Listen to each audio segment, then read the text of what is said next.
तो आज का टॉपिक है हमारा न्यूक्लियोफिलिक सब्स्टिट्यूशन रिएक्शन। अगर मैं न्यूक्लियोफिलिक सब्स्टिट्यूशन रिएक्शन की बात करूं तो ये रिएक्शन ऑर्गेनिक केमिस्ट्री में बहुत बहुत ही ज़्यादा इंपॉर्टेंट रिएक्शन है ये। ठीक है, इसमें बहुत सारे स्टूडेंट्स को कन्फ्यूजन रहते हैं, ठीक है ना, और कन्फ्यूजन जायज़ भी है। क्लियर है? तो आज कोशिश करेंगे उन सारे डाउट्स को समझने की और न्यूक्लियोफिलिक सब्स्टिट्यूशन को अच्छे से समझने की। ठीक है, देखो न्यूक्लियोफिलिक सब्स्टिट्यूशन रिएक्शन की अगर मैं बात करूं तो इस रिएक्शन में न्यूक्लियोफाइल उस कार्बन पे अटैक करता है जिस कार्बन के साथ हाइड्रोजन अटैच हो। अब मैं बात करूं कि हाइड्रोजन, और उस हाइड्रोजन को ही हम नाम देते हैं लिविंग ग्रुप।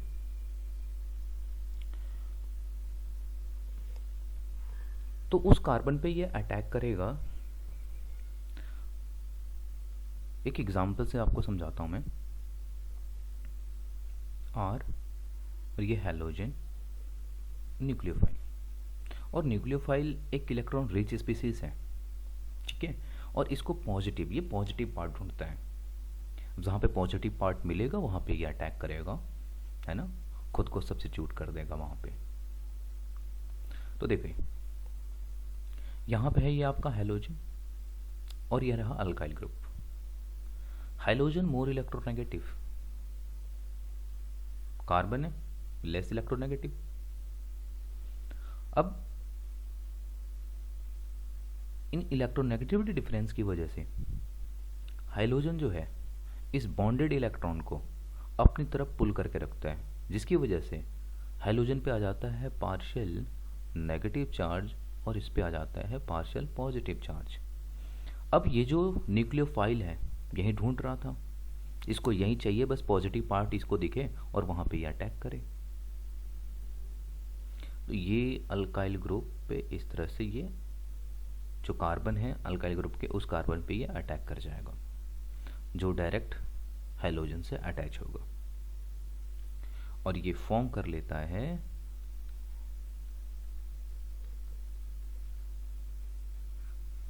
क्लियर। अगर मैं प्रॉपरली इसे नोट करके बताऊं, जैसे ये है वो, ये रहा आपका nucleophile, delta minus delta plus, इस पे भी डेल्टा होगा लेकिन वो चार्ज थोड़ा कम हो जाएगा। ठीक है, तो जहाँ पे मोर पॉजिटिव वहीं पे अटैक करेगा ये, है ना, यहाँ पे अटैक नहीं करेगा ये।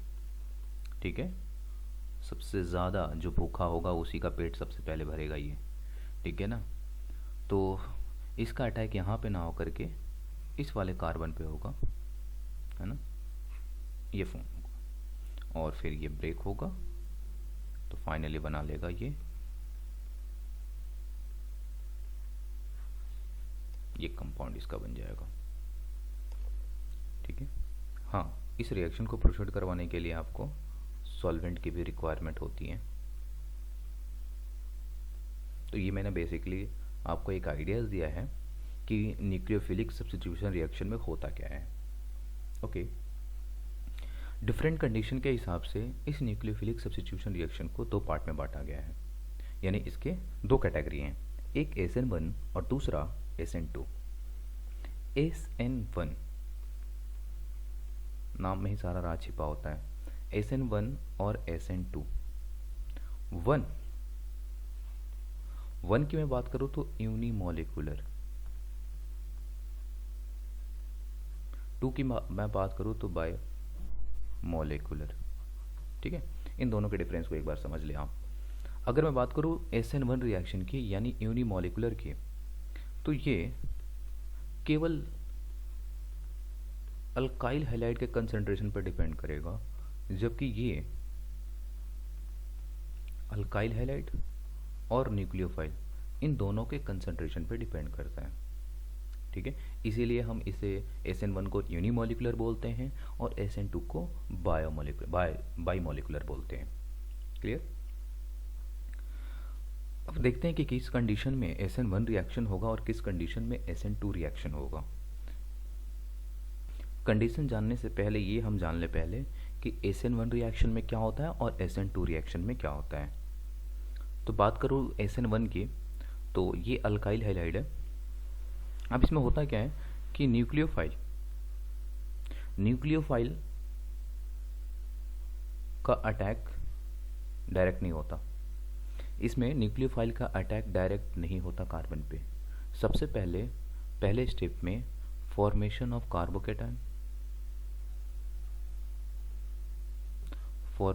कार्बोकेटायन और दूसरे स्टेप में होता है अटैक ऑफ न्यूक्लियोफाइल। यानी ये दो स्टेप में रिएक्शन कंप्लीट होता है।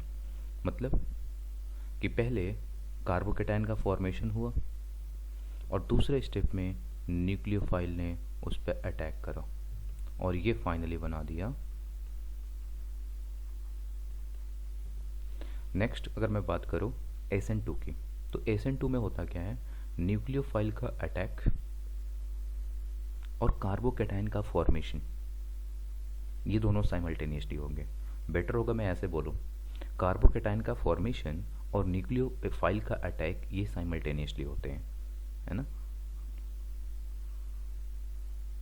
ये दोनों प्रोसेस एक साथ होते हैं, तो इसलिए ये सिंगल स्टेप रिएक्शन है, जबकि SN1 क्या है, 2 स्टेप रिएक्शन है। अब जो फॉर्मेशन ऑफ कार्बोकेटायन होता है ये बहुत ही स्लोवेस्ट स्टेप होता है रिएक्शन का, जबकि न्यूक्लियोफाइल का जो अटैक है ये बहुत ही फास्ट होता है।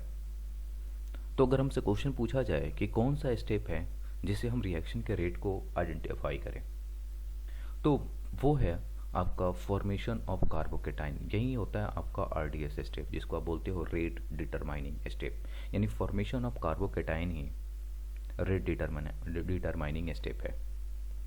अब ये जो रिएक्शन का जो रेट है ये इस बात पर डिपेंड जरूर करेगा कि ये जो लिविंग ग्रुप है ये क्या है, क्लोरीन है, ब्रोमीन है या आयोडीन है।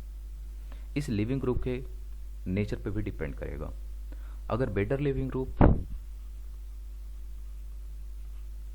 ठीक है, rate will be high.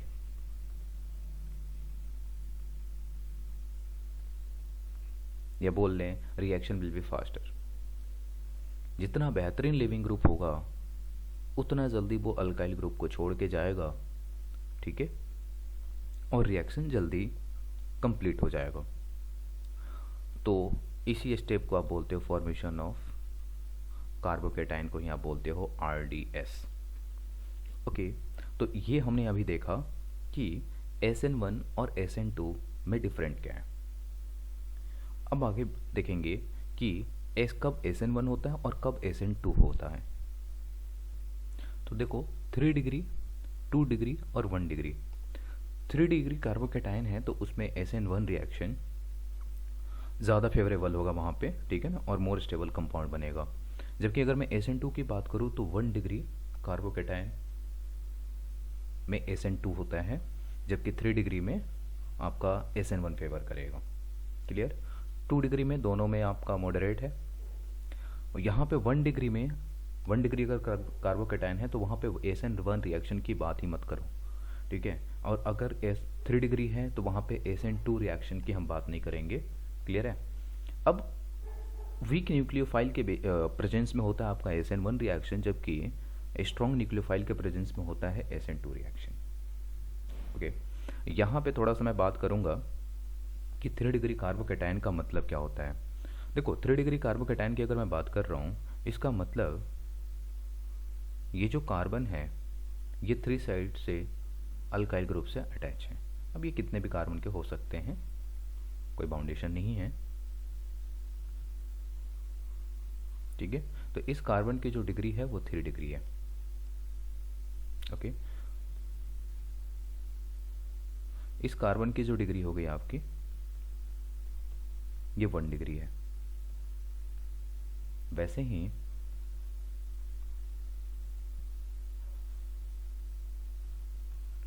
H के अलावा कोई और भी ग्रुप हो सकता है यहाँ पे। तो ये 2 साइड से कार्बन अटैच है तो इसकी डिग्री हो गई 2 डिग्री। यहाँ पे देखो अगर मैं SN1 की बात कर रहा हूँ 3 डिग्री में, तो यहाँ पे हिंड्रेंस काफ़ी ज़्यादा है, हिंड्रेंस काफ़ी ज़्यादा है। अब हिंड्रेंस ज़्यादा होने की वजह से यहाँ पे न्यूक्लियोफाइल का अटैक जो होता है वो पॉसिबल नहीं हो पाता। इसी वजह से यहाँ पे SN2 मैकेनिज्म नहीं होता, SN1 होता है। क्यों? क्योंकि SN1 में अभी हमने थोड़ी देर पहले आपको एक बात बताई थी कि SN1 में सबसे पहले कार्बोकैटायन का फॉर्मेशन होता है। अब कार्बोकैटायन का फॉर्मेशन होने की वजह से क्या होता है, ये वाला पोर्शन इसका फ्री हो जाता है। तो ये पहले स्टेप में हो गया, जिस स्टेप को आपने RDS बोला, तो ये स्टेप फिनिश हो गया, ठीक है। लेकिन वहीं पे अगर मैं SN2 की बात कर रहा हूँ तो ये दोनों प्रोसेस एक साथ होने थे, पॉसिबल नहीं था, क्योंकि न्यूक्लियोफाइल का अटैक और कार्बोकैटायन लिविंग ग्रुप का डिपार्चर, ये दोनों प्रोसेस एक साथ होना था। तो सबसे बड़ी चीज़ कि न्यूक्लियोफाइल तो अटैक ही नहीं कर पाएगा। क्यों? क्योंकि यहाँ पे हिंड्रेंस काफ़ी ज़्यादा है, ठीक है ना। इसी वजह से बाबू ये जो रिएक्शन होते हैं ये SN1 यानी 3 डिग्री कार्बोकैटायन जो होगा वो SN1 रिएक्शन को फेवर करेगा, जबकि 1 डिग्री जो होगा वो SN2 को फेवर करेगा। वीक न्यूक्लियोफाइल में आ जाएगा आपका वाटर, अल्कोहल और थायोल, है ना। इसमें आ जाएगा सोडियम हाइड्रोक्साइड यानी OH ग्रुप, यहाँ पे साइनाइड ग्रुप, आयोडीन, ब्रोमीन और आयोडीन, ठीक है। तो ये सारे जो हैं न्यूक्लियोफाइल स्ट्रॉन्ग और ये जो हैं वीक न्यूक्लियोफाइल। अब बात करते हैं कि स्टीरियोकेमिस्ट्री का पे क्या फ़र्क पड़ता है। तो देखो यहाँ पे अगर मैं SN1 की बात करूँ तो SN1 में रेसमाइजेशन होता है। क्या मतलब? इसका मतलब है कि यहाँ पे mixture of retention and inversion, ये दोनों प्रोडक्ट फॉर्म होंगे, जबकि SN2 में केवल और केवल इन्वर्जन होता है। अब मैं इन दोनों को समझाता हूँ। देखो रिटेंशन का मतलब होता है कि मॉलिक्यूल का कॉन्फ़िगरेशन में कोई चेंजेस नहीं है ना। जैसे पहले था, बॉन्ड टूटा, बस न्यूक्लियोफाइल वहाँ पे एडजस्ट हो गया, लिविंग ग्रुप हटा, लिविंग ग्रुप की जगह पे न्यूक्लियोफाइल वहाँ पे लग गया। लेकिन अगर इन्वर्जन की मैं बात करूँ तो इन्वर्जन का मतलब टोटली चेंज। इसका सबसे बेस्ट एग्जांपल है, जैसे आप छाता लेके जा रहे हो, अम्ब्रेला, आंधी चली और पूरी तरह से वो खुल गई ऊपर की तरफ, एग्जैक्टली वही है इन्वर्जन। अम्ब्रेला का ओपन होना अपोजिट डायरेक्शन में। क्लियर है? अब रिटेंशन और इन्वर्जन को समझने के लिए मैं एक एग्जांपल से इसे क्लियर करना चाहूँगा। तो देखें, ये न्यूक्लियोफाइल का अटैक इस वाले कार्बन पे होगा, ओके। अब यहाँ पे लिविंग ग्रुप आपका हटेगा। अब सोचो कि अगर ये लिविंग ग्रुप हटा और न्यूक्लियोफाइल आया, न्यूक्लियोफाइल बस ऐसे, ठीक है, ऐसे हमने ले लिया। तो अब देखो क्या मॉलिक्यूल्स का कॉन्फ़िगरेशन चेंज हुआ? क्या इसकी कॉन्फ़िगरेशन चेंज हुई? नहीं, जैसे पहले अब भी वैसे। तो हम इसे बोलते हैं रिटेंशन। अब इन्वर्जन कब होता? अब इन्वर्जन होता जब ये वाला बॉन्ड है,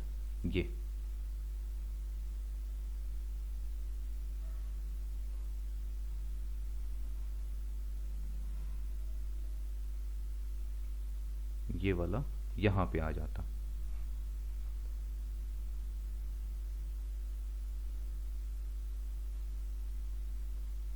ये तो इसे आप बोलते हैं क्या? इन्वर्जन। और ये है आपका रिटेंशन। आई थिंक क्लियर हो। ये है आपका रिटेंशन और ये होता है आपका इन्वर्जन। रिटेंशन अपने कॉन्फ़िगरेशन को पहले जैसा ही बनाए रखना और इन्वर्जन बिल्कुल उसका उलट हो जाना, ठीक है। अब इन दोनों के मिक्सचर को ही हम रेसमाइजेशन बोलते हैं। मतलब जब SN1 रिएक्शन होता है तो दोनों प्रोडक्ट बनते हैं, रिटेंशन वाला भी और इन्वर्जन वाला भी, और दोनों का जो कंसेंट्रेशन होता है वो 50-50% होता है। जबकि SN2 में केवल और केवल इन्वर्जन बनेगा, ओके। इस इन्वर्जन को हम वॉल्डन इन्वर्जन कहते हैं। अब बात करें रीअरेंजमेंट का। अब ये ज़रूरी नहीं है कि हर टाइम रीअरेंजमेंट करो, ठीक है। अगर वहाँ पे देखेंगे कि अगर मोर स्टेबल कार्बोकैटायन फॉर्म हो रहा है तो वहाँ पे हम रीअरेंज करेंगे। अब ये रीअरेंजमेंट जो होता है वो केवल और केवल SN1 में होता है। SN2 में रीअरेंजमेंट पॉसिबल नहीं होता। थोड़ा सा बस आइडिया लेते हैं यहाँ पे कि रीअरेंजमेंट क्या होता है। तो देखो एक एग्जांपल से समझते हैं इसे।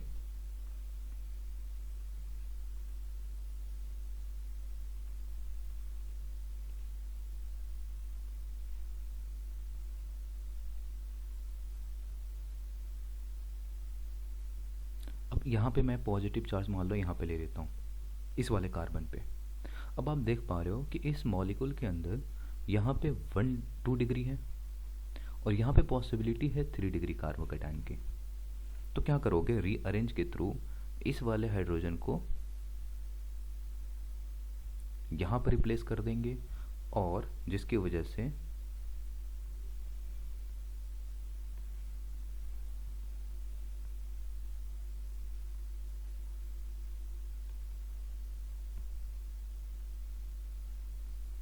पॉजिटिव चार्ज इस पे हो गया।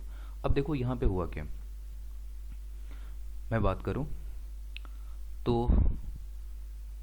हाइड्रोजन जो शिफ्ट हुआ, हाइड्रोजन जो शिफ्ट हुआ कहाँ से कहाँ हुआ, इस वाले कार्बन से इस वाले कार्बन पे, ठीक है ना।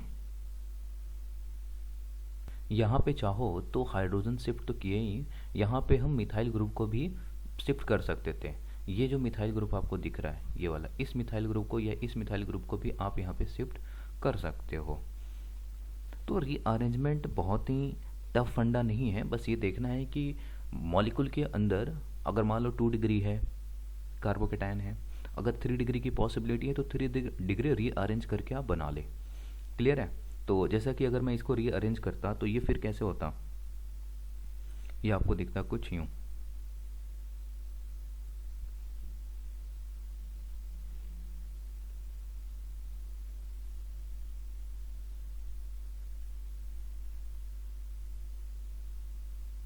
दो हाइड्रोजन आ जाते हैं, ये भी हाइड्रोजन वहां पे,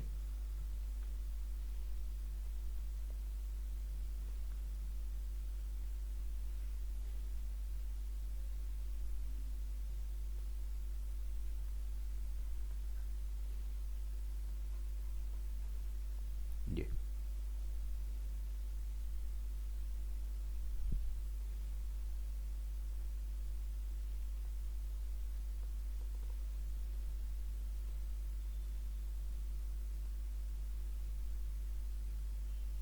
अभी 5 एग्जाम्पल से हम कोशिश करेंगे SN1 और SN2 को समझने की। यहाँ पे ये कंपाउंड अगर आपको दिख रहा हो तो इस कंपाउंड में अगर आप देखें आप कि हम SN1 की बात करें तो SN1 में हमें पता है कि पहला स्टेप जो होता है कार्बोकेटाइन का फॉर्मेशन, और कार्बोकेटाइन का जो फॉर्मेशन होगा कुछ यूँ होगा यहाँ पे, इस पे पॉजिटिव चार्ज। अब देखो ये 1 डिग्री कार्बोकेटाइन है जो हाईली अनस्टेबल होता है, ठीक है, तो ये पॉसिबल नहीं है, यानी SN1 तो नहीं होगा। अब बात करते हैं SN2 की, क्या SN2 रिएक्शन पॉसिबल है।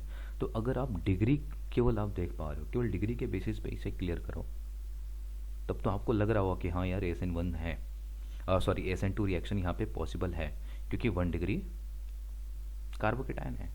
बट आपको ये भी देखना होगा कि इस साइड से तो अटैक पॉसिबल है नहीं।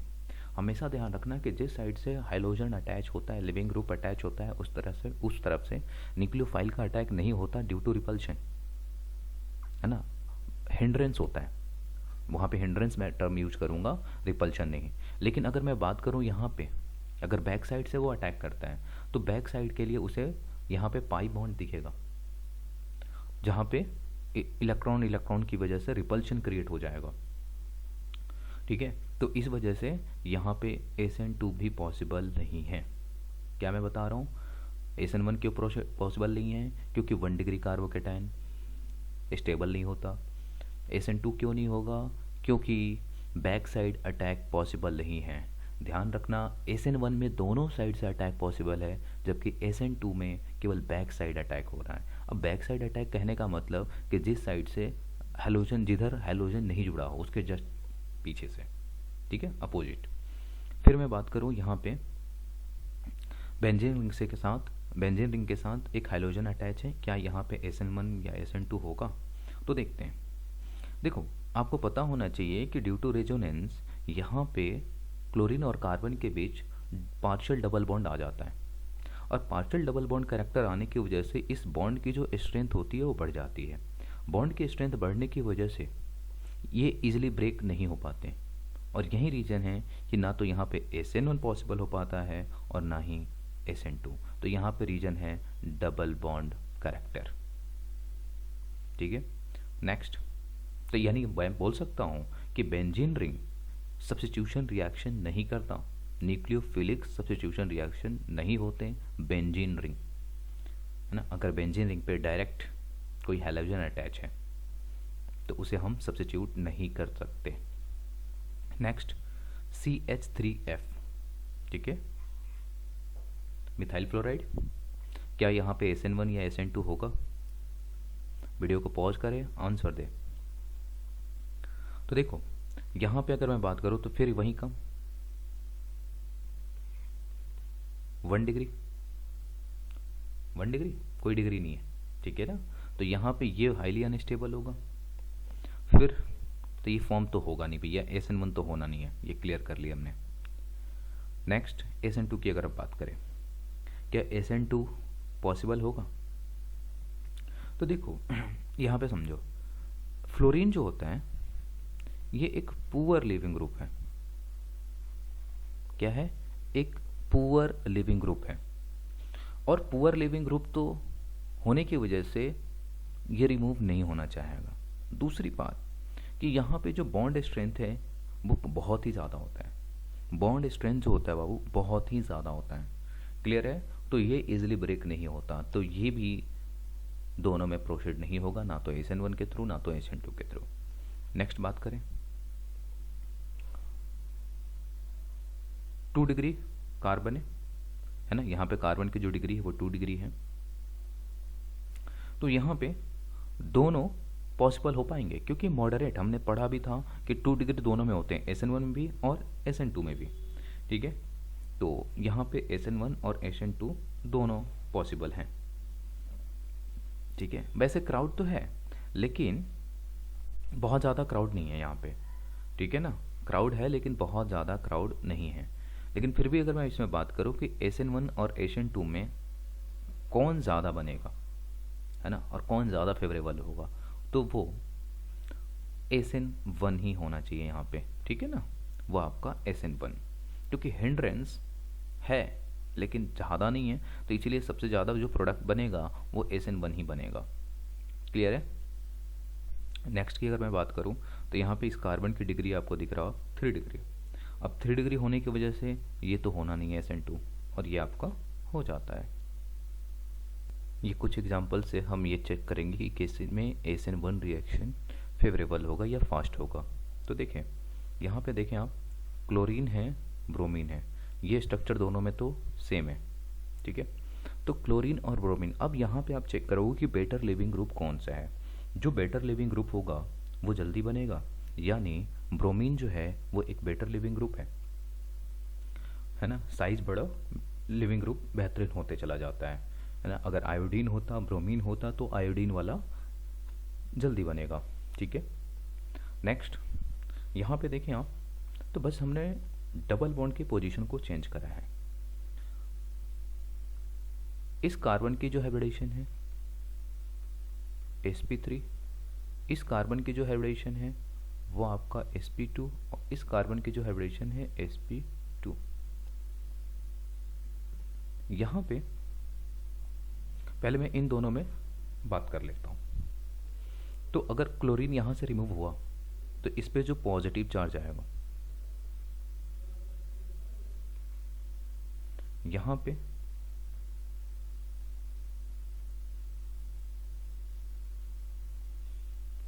अब ये जो पॉजिटिव चार्ज है ये रेजोनेंस स्टेबलाइज भी होगा, ठीक है, और इसमें रेजोनेंस जैसा फेनोमेनन होगा ही नहीं, क्योंकि अल्टरनेट पोजीशन पे क्या है, पाई बॉन्ड है, क्लियर है। तो यहाँ पे रेजोनेंस होगा, रेजोनेंस की वजह से ये ज़्यादा स्टेबल हो जाएगा। तो इन दोनों में अगर मैं बात करूँ फर्स्ट और थर्ड में कौन SN1 प्रोडक्ट जल्दी देगा, तो वो देगा आपका थर्ड वाला। रीजन आपको पता है, अब बात कर लेते हैं इस क्लोरीन में, है ना, इस वाले कंपाउंड में। तो आप देखें यहाँ पे कार्बन की जो हाइब्रिडेशन है वो sp2 है, ओके, और ये क्लोरीन तो ठहरा है।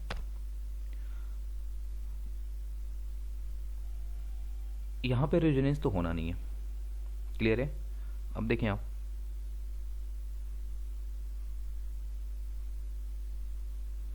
इस कार्बन पे पॉजिटिव चार्ज, जैसा कि आपको पता है कि इसकी हाइब्रिडेशन sp2।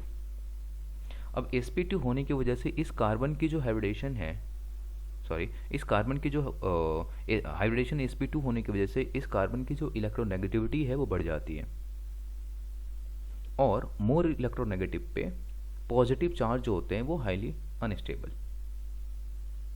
ठीक है। तो ये रिएक्शन होगा लेकिन बहुत ही स्लो, तो इसका जो रेट होगा बहुत ही कम होगा, ओके।